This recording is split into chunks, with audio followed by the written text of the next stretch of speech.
warahmatullahi wabarakatuh. Innal hamdalillah nahmaduhu wa nasta'inuhu wa nastaghfiruh wa na'udzu bihi min shururi anfusina wa min sayyiati a'malina. May yahdihillahu fala mudilla lahu wa may yudlil fala hadiyalah. Asyhadu an la ilaha illallah wahdahu la syarika lah wa asyhadu anna Muhammadan abduhu wa rasuluh. Wassalatu wassalamu ala nabiyyina Muhammadin wa ala alihi wa sahbihi ajma'in, amma ba'd. Ibadallah, usikum wa nafsi bitaqwallah, faqad fazal muttaqun. Bapak Ibu dan seluruh jamaah Masjid Al-Itqan Pare yang senantiasa mudah-mudahan Allah muliakan. Puji syukur alhamdulillah senantiasa kita panjatkan kehadirat Allah Subhanahu wa taala atas limpahan rahmat dan nikmatnya. Salawat dan salam dan selalu tercurah atas junjungan kita Nabi Muhammad sallallahu alaihi wasallam. Bapak Ibu yang saya hormati, di kesempatan pagi hari ini saya hendak menyampaikan sebuah tema mempersiapkan generasi Rabbani. Namun demikian, saya bacakan terlebih dahulu beberapa ayat yang berkaitan dengan istilah Rabbani di dalam Al-Quran. Ada di 3 tempat atau 3 kali sebutan Rabbani di dalam Al-Quran, yang salah satunya adalah dalam surah Ali Imran ayat 79. A'udzu billahi minasy syaithanir rajim. Ma kana li basharin ay yu'tiyahu Allahul kitaba wal hukma wan nubuwata thumma yaqulu lin-nasi kunu ibadan li min dunillahi walakin kunu rabbaniyina bima kuntum tu'allimunal kitaba wa bima kuntum tadrusun. Tidak wajar bagi seseorang yang telah diberi kitab oleh Allah serta hikmah dan kenabian, kemudian dia berkata kepada manusia, jadilah kalian penyembah-penyembahku, bukan penyembah Allah. Tetapi hendaklah dia berkata, jadilah kalian Rabbaniyin, dikarenakan kalian mengajarkan Alkitab dan karena kalian tetap mempelajarinya. Ali Imran ayat 79. Ayat ini seringkali dikutip ketika di forum-forum, di acara-acara parenting misalnya, parenting pendidikan Islam, dalam soal-soal pendidikan, kepengasuhan, kependidikan Islam, selalu dikutip ini. Namun coba kita perhatikan sebab nuzul ayat ini di dalam sebuah hadis yang diriwayatkan oleh Imam Al-Baihaqi dan Ibnu Ishaq, bersumber dari sahabat Rasul Abdullah Ibnu Abbas, menceritakan bahwa pada suatu hari pendeta-pendeta Yahudi dan pendeta-pendeta Nasrani Najran berkumpul di hadapan Rasulullah sallallahu alaihi wasallam. Lalu Rasulullah sallallahu alaihi wasallam mengajak mereka kepada Islam. Lantas Abu Rafi' Al-Quradhi, salah seorang daripada pendeta Yahudi yang hadir ketika itu, berkata, "Hei Muhammad, apakah kamu ingin kami menyembahmu sebagaimana golongan Nasrani menyembah Isa bin Maryam?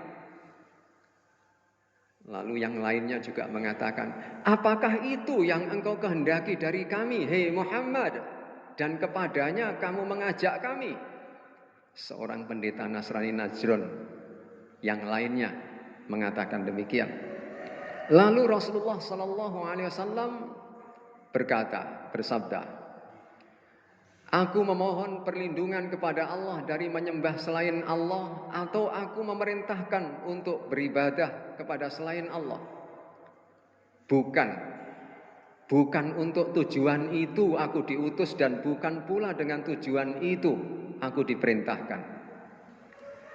Lalu Allah menurunkan ayat ini, yakni ayat 79 sekaligus 80 surah Ali Imran sebagai jawaban atas tuduhan yang keji yang dilontarkan oleh mereka atas Rasulullah sallallahu alaihi wasallam. Hadis diriwayatkan oleh Imam Al-Baihaqi dan Ibnu Ishaq. Di dalam ayat ini Allah menjelaskan bahwa dakwah Rasulullah sallallahu alaihi wasallam adalah menyeru umat manusia agar menjadi golongan Rabbani dengan lafaz kunu rabbaniyina. Jadilah kalian rabbaniyin. Karena itu pendidikan yang diarahkan oleh Rasulullah sallallahu alaihi wasallam dan beliau wariskan kepada para sahabat, seterusnya kepada tabi'in, kemudian tabi'in, hingga di zaman kita sekarang ini adalah bertujuan membentuk insan rabbani. Sebelum ke arah metodologi, teknik bagaimana membentuk insan rabbani, maka penting untuk kita ketahui apa pengertian dari rabbani itu sendiri. Apakah maksud rabbaniyun di sini? Para ulama bahasa dan para ulama tafsir menjelaskan dengan luas, dengan gamblang, panjang lebar di berbagai kitab yang mereka susun masing-masing. Pengertian rabbaniyun dengan sangat luas diterangkan oleh mereka. Kendati demikian, keterangan-keterangan yang dibeberkan sedemikian panjang lebar itu tidak keluar dari konsep penisbatan istilah itu kepada lafaz Rabb. Dari kata Rabb itu tadi. Yang pertama, Abu Mansur Al-Azhari dalam kitab yang beliau susun, Tahzibul Lughat, tahzib, pengelompokan, penggolongan dari kata hizbun, Tahzibul Lughat, penggolongan bahasa-bahasa. Ada pendapat yang A. Pendapat beliau mengutip pendapat Ibnu Abbas. Rabbaniyun menurut Abdullah Ibnu Abbas yang beliau kutip dalam kitabnya tadi itu, Tahzibul Lughat. Rabbaniyun maknanya adalah ulama, orang-orang yang profesional dalam bidang keilmuan yang mereka tekuni. Yang kedua, pendapat pakar bahasa Arab yang terkenal yaitu Sibaweh, atau ada yang membaca Subaweh. Kalau orang Jawa membaca Subaweh karena ada Soekarno, Soeharto. Ini Subaweh, Sibaweh. Tambahan huruf alif dan nun pada kalimat Rabb, Rabbani, bertujuan mengkhususkan pengetahuan tentang Rabb, tidak pada yang lain. Jadi Rabbani adalah orang yang memiliki ilmu tentang Rabb, tentang Tuhan pemelihara, Rabb. Ingat Bapak Ibu, bedakan antara pernyataan Rob dengan ilah. Kalau diterjemahkan memang terjemahan ke Indonesia, makanya terkadang terjemahan Indonesia itu belum bisa memuat seluruh apa yang dimaksud oleh bahasa Arab. Ya. Seperti Rob dengan ilah itu mesti diterjemahkan Tuhan, sama-sama Tuhannya. Tapi sungguhnya berbeda, ya, berbeda. Ilah itu kaitannya dengan sesembahan, soal-soal sembah, menyembah, ibadah dan lain sebagainya. Tetapi kalau disebut Rob berarti Tuhan yang memelihara, yang berkaitan dengan perbuatan, sifat dan lain sebagainya. Itu mesti dengan menggunakan Rob, ya, Rob. Maka kalau kita dalam meminta-minta itu yang lebih tepat menggunakan Rob, Robbi, ya Robbi, Allahumma Rabbana dan lain sebagainya. Karena yang kita minta adalah hal-hal yang memang berkaitan dengan perbuatan, dengan sifat-sifatnya dan lain sebagainya. Baik, ini pendapat yang pertama di dalam kitab yang disusunnya, yaitu Abu Mansur Al-Azhari tadi. Satu mengutip pendapat Abdullah ibnu Abbas yang memaknai Rabbani artinya, atau Rabbaniyun artinya adalah ulama. Kemudian mengutip pendapat Sibaweh tadi itu, yakni maknanya adalah orang yang mengkhususkan pengetahuannya di bidang ketuhanan, di bidang Rabb. Yang kedua sekarang, Ibnul Munzir dalam kitab yang dia susun namanya Lisanul Arab, lidahnya Arab. Yang pertama, dia mengutip pendapat Rabbani ialah orang yang memiliki ilmu tentang Rabb. Al-Mausuf bi'ilmi Rabb dalam bahasa Arabnya, yaitu orang yang memiliki ilmu tentang Rabb. Hampir sama dengan yang tadi, yang pendapat yang di pertama tadi itu. Yang kedua, Ibnu Katsir, dia mengutip, Ibnul Munzir ini mengutip pendapat Ibnu Katsir. Rabbani dinisbahkan kepada Rabb dengan tambahan alif dan nun untuk mubalaghah, yakni untuk memberikan kesan sangat, menyangatkan, mentakkidkan. Yang ketiga mengutip pendapat, tidak disebutkan di sini pendapat siapa, tetapi dinyatakan di sini kata Ibnul Munzir adalah orang alim yang mendalam ilmu dan agamanya. Alim tetapi tidak sembarang alim, atau tidak hanya mengetahui sebagian dari ilmu agama, tetapi mendalam, keseluruhan dan mendalam. Yang berikutnya, yang keempat, yang dikutip oleh Ibnul Munzir, orang alim yang beramal dengan ilmunya, tidak sekedar memiliki ilmu yang mendalam, tetapi sekaligus mengamalkannya. Karena hakikat orang berilmu itu sesungguhnya tidak menyempurnakan profesinya sebagai orang yang berilmu jika tidak beramal. Termasuk kita ini, salah satu indikator keberhasilan kita semuanya ketika kita mengaji bukan hanya sebatas memperoleh pengetahuan, paham tentang pengetahuan itu, tetapi seberapa kadar pengetahuan yang kita pahami itu yang bisa kita amalkan. Kalau memperoleh ilmu yang banyak tetapi tidak beramal, ya, tidak mengamalkannya, sesungguhnya belum disebut sebagai berhasil ngajinya. Karena banyak orang-orang yang sampai pada tataran mengetahui, menguasai pengetahuannya, itu sudah membusungkan dadanya. Nah, ini sungguh sangat buruk perangai seperti ini. Apalagi kalau hal ini dimiliki oleh seorang yang penyampai ilmu. Ini akan membahayakan. Kemudian pendapat yang masih dirangkum oleh Ibnul Munzir adalah seorang yang telah mencapai derajat yang tinggi dalam keilmuan tanpa membatasi ilmunya di sini, apakah ilmu agama, apakah ilmu umum dan lain sebagainya.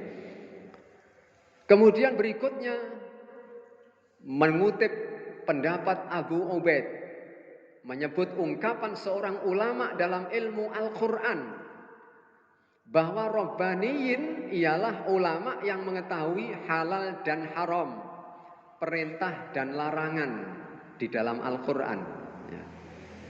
Dia yang disebut dengan Rabbaniyun ialah ulama yang mengetahui halal haram, perintah dan larangan yang terkandung di dalam Al-Quran.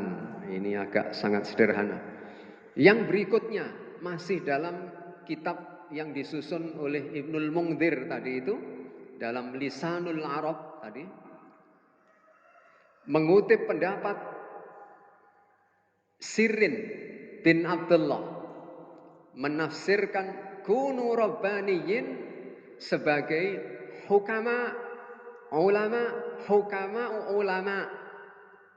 golongan hukama bijak pandai dari kalangan ulama. Ini hukama ulama.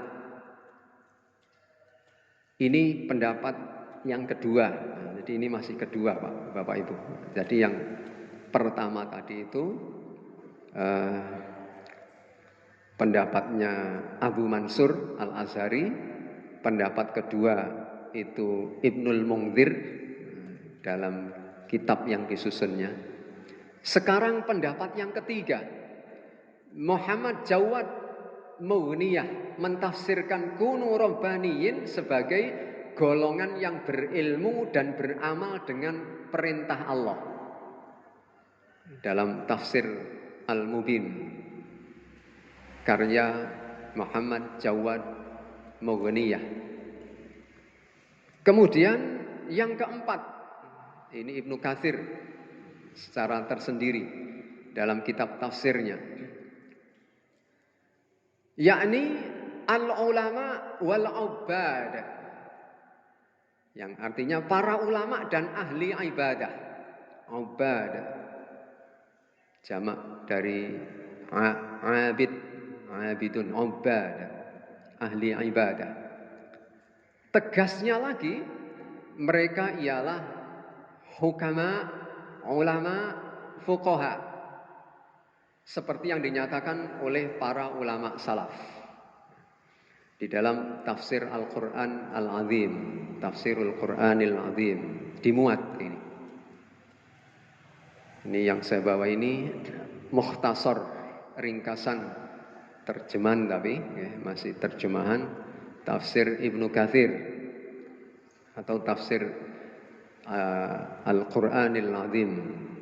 Kemudian pendapat yang kelima, Sayyid Muhammad Husain At-Tabatabai, golongan yang mengetahui dengan sebenar-benarnya mengenai Al-Quran dan bersaksi atas kebenarannya dengan sebenar-benar persaksian, yakni dengan memelihara hukum hakam atau hukum-hukum yang ada di dalamnya, menjelaskan dan menjadi saksi kebenarannya.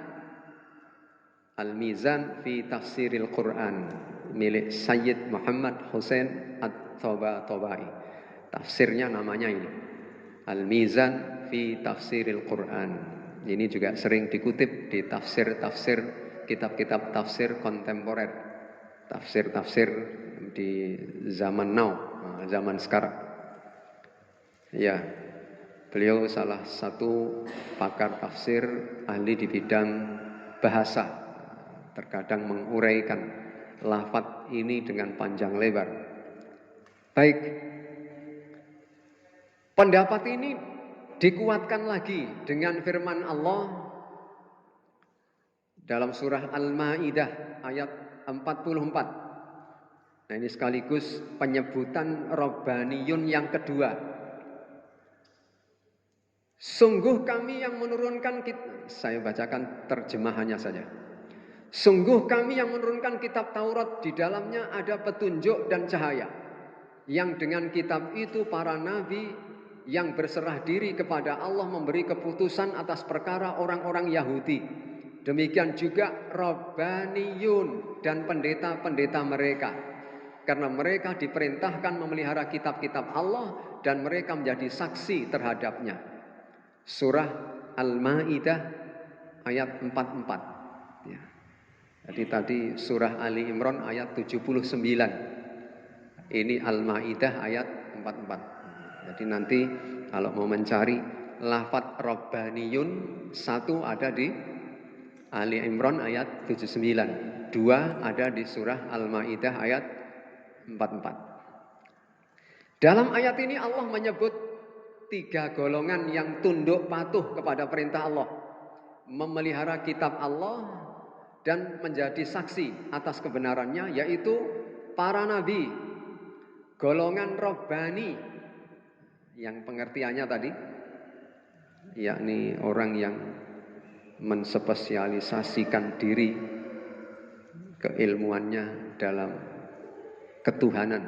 Rabb menyangkut Rabb, atau orang yang mendalam ilmunya sekaligus mengamalkannya dan lain sebagainya tadi. Jadi orang-orang yang menjaga atau tunduk patuh kepada perintah Allah adalah satu, para nabi.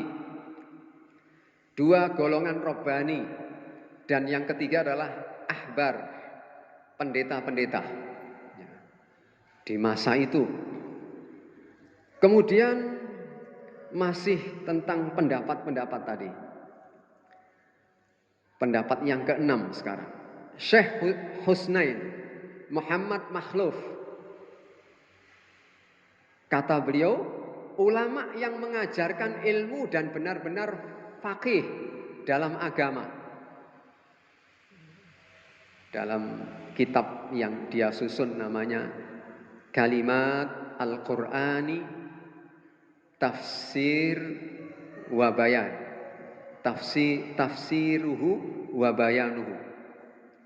Kemudian yang ketujuh, pendapat yang ketujuh tentang makna Rabbani, masih tentang makna Rabbani, Dr. Yusuf Qardawi, Al-Qardawi. Rabbaniyun adalah kalimat dinisbahkan kepada Rabb. Insan Rabbani ialah seseorang yang mempunyai hubungan erat dengan Allah, alim tentang agamanya, serta mengajarkannya.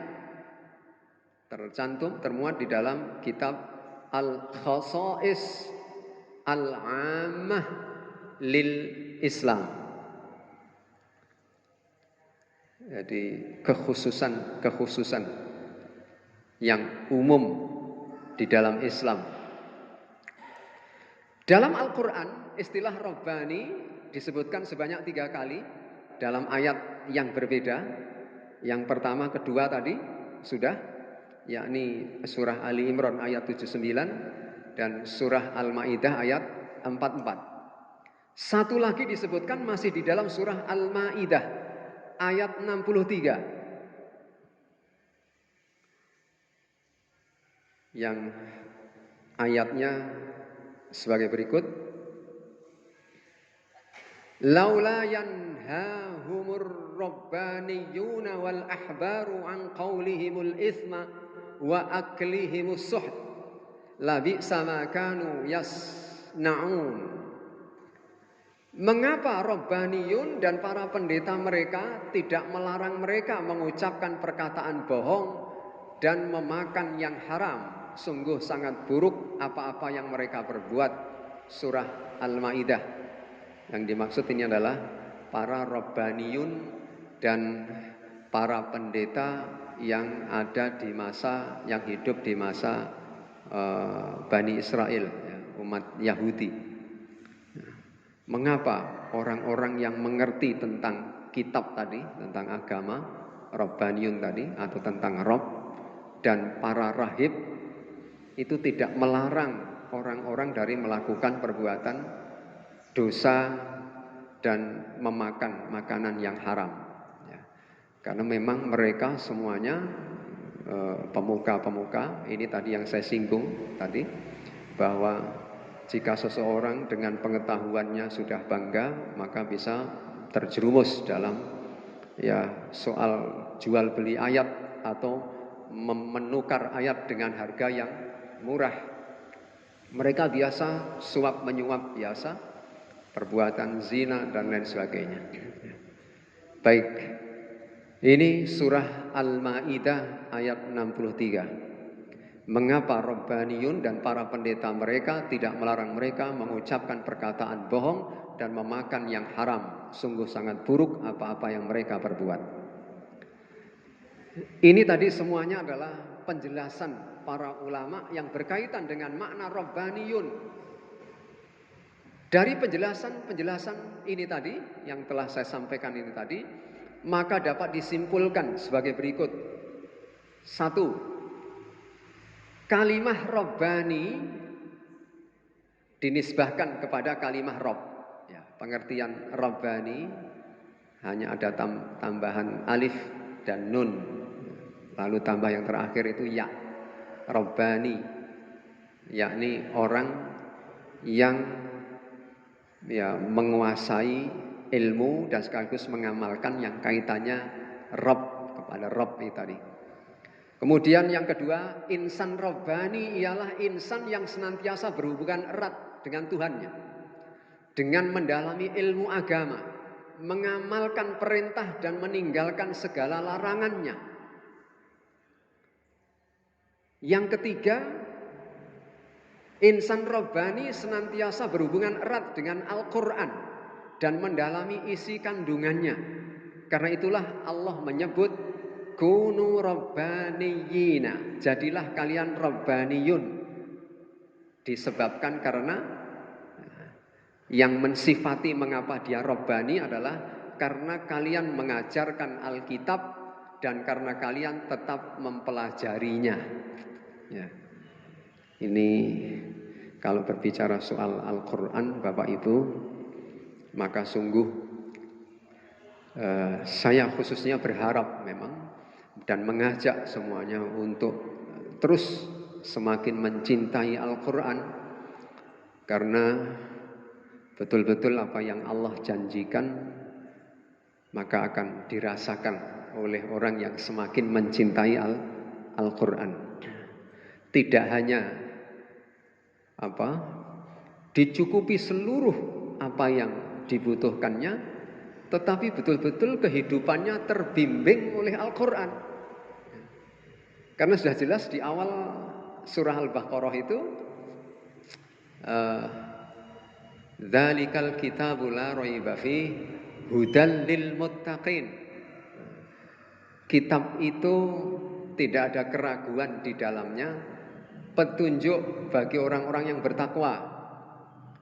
Hudan itu maknanya sesungguhnya bukan memberi petunjuk, tetapi petunjuk. Kalau saya mengatakan si fulan itu pemberani, misalnya namanya Pak Ali itu pemberani, sedang Pak Muhammad itu adalah keberanian. Kira-kira lebih sempurna yang mana ini? Sifat pemberaninya lebih sempurna yang mana? Pak Ali pemberani, Pak Muhammad keberanian. Yang mana kira-kira Pak? Pak Ali. Dan Pak Ali yang pemberani tadi, yang lebih sempurna. Yang lebih sempurna adalah Muhammad keberanian. Pak Ali pemberani, keberaniannya seberapa? Wani karo sapa? Wani piro? Dan lain sebagainya. Masih banyak pertanyaan. Beraninya sama siapa? Seberapa kadar keberaniannya? Tapi kalau saya katakan Muhammad keberanian, kalau panjenengan ingin tahu wujud dari keberanian itu adalah Muhammad gitu. Nah, lafadz di dalam surah Al-Baqarah di awal itu menggunakan bentuk yang kedua ini tadi. Dzalikal kitabul la raiba fi hudal lil muttaqin. Kitab Al-Qur'an itu tidak ada keraguan di dalamnya. Dia adalah petunjuk. Kalau ingin tahu wujudnya petunjuk ya Al-Qur'an itu. Itu loh. Jadi tidak sekedar memberi petunjuk, tetapi jika ingin tahu wujud dari petunjuk itu, wujudnya seluruhnya ya Al-Quran itu. Dari sisi mana saja kita ambil, pasti manfaat. Dan ini khusus hanya untuk siapa? Orang-orang yang bertakwa. Baik, Bapak Ibu yang saya hormati. Saya lanjutkan. Jadi ini tadi hanya pengembangan dari soal yang apabila Robbani dikaitkan dengan menguasai Al-Quran, ya, tidak hanya secara pengetahuan, tapi seluruh apa yang ada di dalamnya tentang hukum halal haram, tentang hukum perintah dan larangan dan lain sebagainya, semuanya dikuasai dan diterapkan, diamalkan, maka sungguh tidak hanya apa-apa yang ada di dalamnya mensejahterakan kita, tetapi kita terbimbing kemana saja, kita bergerak melakukan apa saja, itu sudah otomatis. Menyenangkan atau tidak, pasti kebaikan yang diperoleh. Karena di akhir ayat yang kelima kan, ulaika ala hudam mir rabbihim. Ulaika ala, mereka itu di atas. Di atas itu artinya mengendarai berarti. Ala hudam mir rabbihim, petunjuk dari Tuhan mereka, mengendarai. Jadi kemana-mana dia terbimbing, wong kendaraannya adalah petunjuk kok. Jadi tidak akan tersesat, tidak akan kebingungan. Baik, saya lanjutkan. Masih kesimpulan tadi ya, atau ringkasan dari sekian banyak pendapat tadi. Karena itu juga kesimpulan yang keempat, karena itu juga proses pendidikan untuk membentuk insan robbani tidak boleh tidak dilakukan. Jadi harus dilakukan. Haruslah senantiasa berpegang dengan pengajaran Al-Quran dan Sunnah Nabi. Karena tanpa keduanya kita akan menyimpang dari manhaj Rabbani dan manhaj Nabawi. Pengertian manhaj itu adalah jalan yang ditempuh. Atau kalau ini dikaitkan dengan soal tata cara disebut dengan metodologi. Ada manhaj manhaj salaf, yakni jalan yang ditempuh oleh orang-orang soleh terdahulu. Manhaj, di Muhammadiyah ada istilah manhaj tarjih, yakni jalan atau metodologi yang ditempuh oleh Muhammadiyah dalam beristihad hukum, mentarjih. Ya, manhaj Rabbani dan manhaj Nabawi. Jadi harus senantiasa berpedoman, berpegang teguh pada Al-Quran dan Sunnah di dalam proses pendidikan, kepengasuhan dan lain sebagainya. Kemudian kesimpulan yang kelima,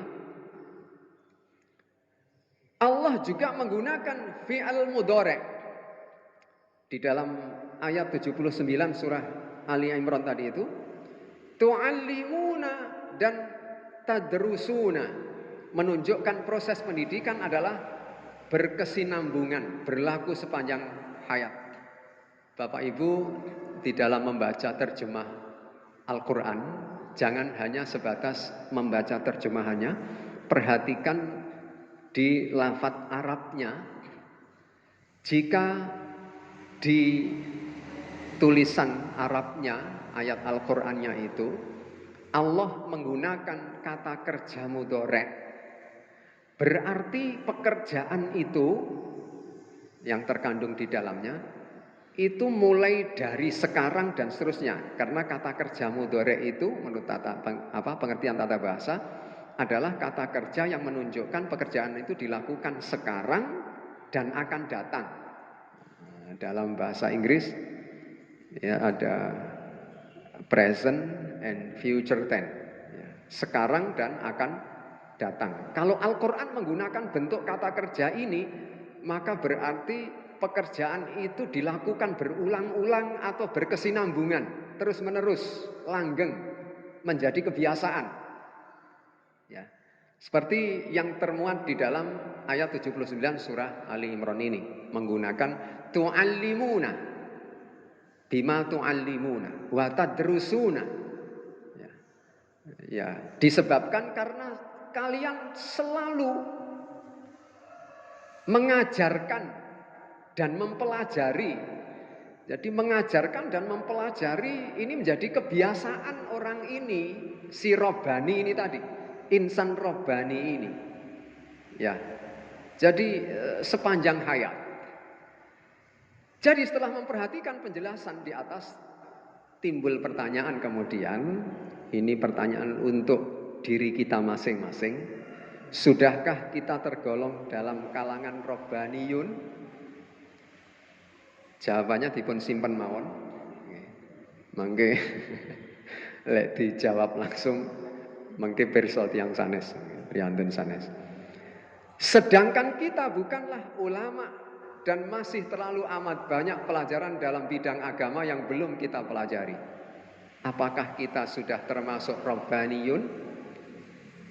Ya, tentu kita berharap kita akan mengarah kepada dimasukkannya kita ke dalam kelompoknya Robbaniyun, yakni orang-orang yang dengan semangat, tekad yang kuat, tanpa kendor karena jenuh, karena bosan, untuk terus menguasai apa-apa yang di dalam Al-Quran yang berkaitan dengan Rabb tadi itu, sekaligus membenarkannya. Tidak hanya begitu memahami, menangkap dan menyimpan dan mengamalkan, tapi ditambah dengan membenarkannya. Membenarkan itu ya antara apa yang ditangkap ya, kemudian diucapkan di lisan, lalu diyakini, maka juga dijadikan sebagai roh jiwanya apa yang menjadi perbuatan kita. Itu namanya iman, itu begitu Pak Bu.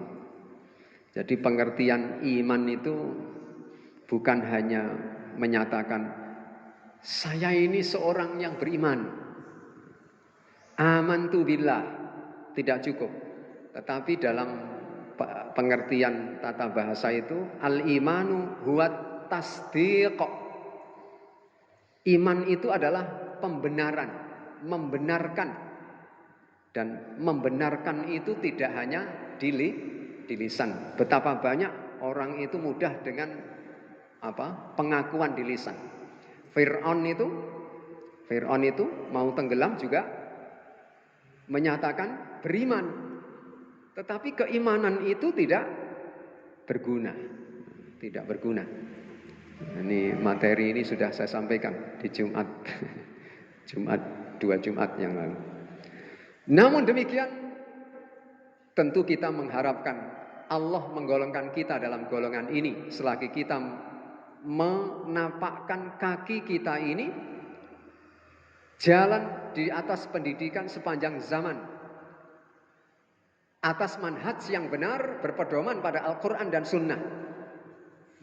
Maka insya Allah kita akan terbentuk mental kita itu dan mengarah kepada golongan generasi Robbaniyun tadi itu. Dan tidak kalah pentingnya Bapak Ibu, di dalam kita, kalau temanya tadi yang saya sampaikan adalah apa tadi? Mempersiapkan generasi Robbani tadi itu. Sebelum kita atau senyampang kita menyiapkan generasi Rabbani, jangan lupa terhadap diri sendiri. Terlebih dahulu kita harus menjadi insan Rabbani. Bagaimana mungkin ciptaan itu akan menjadi tercetak dengan bagus kalau pencetaknya ting peceletot napa basa Jawa. Iya, ting pecotot. Artinya tidak bagus gitu. Jadi kalau ingin apa yang kita cetak, yang kita produk itu bagus, maka kita lebih dulu harus menjadi bagus, menjadi baik. Ini merupakan tekad ya. Meskipun tidak harus sempurna baiknya. Paling tidak kita bertekad untuk menjadi baik agar apa yang kita produk itu menjadi baik. Itu yang pertama, tambahannya ya. Artinya hal yang tidak kalah pentingnya. Kemudian yang tidak kalah pentingnya satu lagi adalah generasi kita hendaknya kita ajarkan kepada mereka tentang keragaman tuntunan Rasul. Ini yang salah satu saya perhatikan jadi hal yang kami amati, kami perhatikan secara serius Bapak Ibu. Mengapa banyak sekali di kalangan kita ini orang-orang yang sungguhnya pengetahuan agamanya bagus-bagus, tetapi justru mengapa malah rusak? Orang mengetahui, menguasai agama, tetapi justru malah rusak. Salah satu kerusakan itu diantaranya disebabkan karena sempitnya pengetahuannya.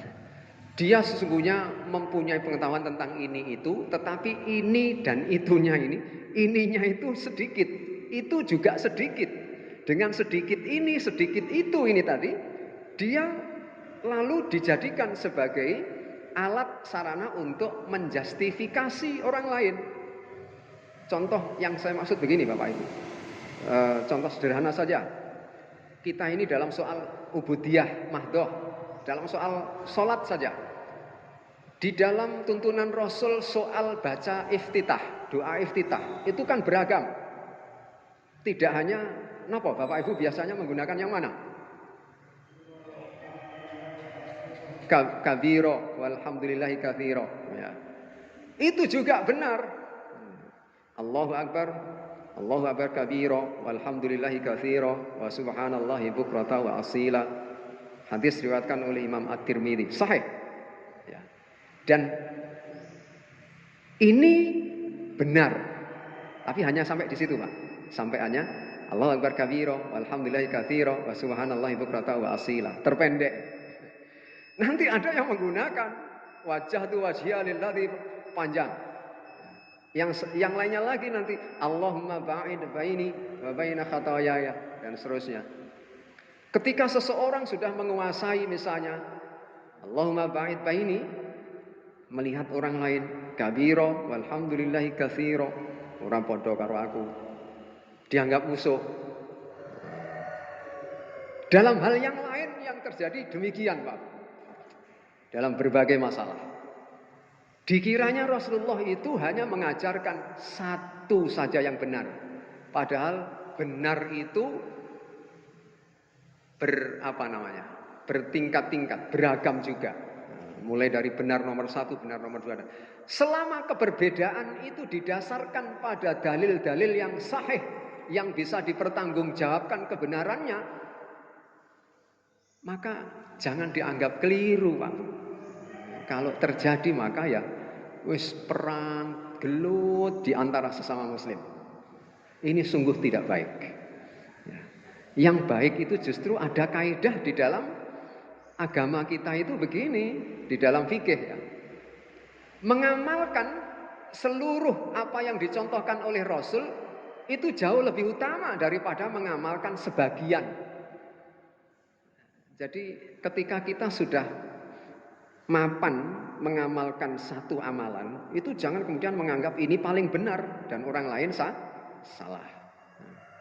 Kalau memang amalan yang lain yang berbeda itu berdasarkan dalil itu dibenarkan sahih, amalkan juga.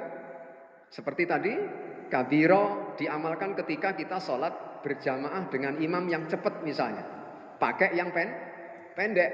Ketika kita sholat sendiri, baca iftitahnya yang panjang sesuka hati. Misalnya. Oh, ini jauh lebih bagus. Ini saya kira Bapak Ibu, sesuai dengan pesan tadi, sudah lewat jam 5. Saya takut nanti terlalu siang, Bapak Ibu punya aktivitas yang lain. Mudah-mudahan meski belum sampai kepada bagaimana ya uraian metodologi untuk membentuk generasi robbani belum tersampaikan. Mudah-mudahan nanti di saat yang berbeda di stasiun televisi apa ini yang sama bisa disampaikan kemudian. Mohon maaf atas segala kekurangan dan kesalahan. Meski tadi kita tidak awali dengan basmalah, kita akhiri dengan doa kafaratul majlis. Subhanakallahumma wa bihamdik asyhadu an la ilaha illa anta astaghfiruka wa atubu ilaik. Al-'afwu minkum. Wassalamualaikum warahmatullahi wabarakatuh.